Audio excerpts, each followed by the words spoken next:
Ces temps funestes semblent aujourd'hui dépassés. Le nombre de personnes hospitalisées n'a cessé de baisser depuis avril, passant de 32 000 personnes au plus fort de la crise à 4 700 ce jeudi. Même constat pour les réanimations. Elles étaient de plus de 7 000 le 8 avril. 380 personnes sont ce jeudi dans les services de réa. Pourtant, le discours du gouvernement demeure virulent. Je le dis aujourd'hui avec une forme de gravité.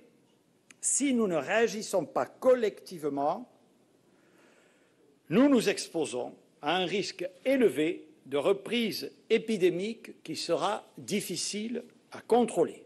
Pour certains experts, les autorités sont alarmistes sur la Covid-19. Nous sommes actuellement dans une utilisation des indicateurs, un changement, une instrumentalisation qui fait que nous allons avoir, pour les semaines à venir, des changements de comportement, des orientations qui sont décidées par un conseil scientifique qui ne regarde plus la réalité du risque, mais qui souhaite probablement imposer d'autres schémas de pensée. Pourtant, d'autres voix estiment que le port du masque et l'imposition de mesures barrières restent justifiés. Pour l'instant, ça reste cantonné à la population jeune, donc ce n'est pas extrêmement inquiétant, mais on surveille quand même de très près les hospitalisations, puisqu'on se dit qu'au bout d'un certain moment, quand il y aura une circulation qui sera suffisamment importante dans la population jeune, on risque d'avoir ce passage dans la population vulnérable, à ce moment-là de voir des entrées à l'hôpital. Alors le gouvernement en fait-il trop contre la Covid ?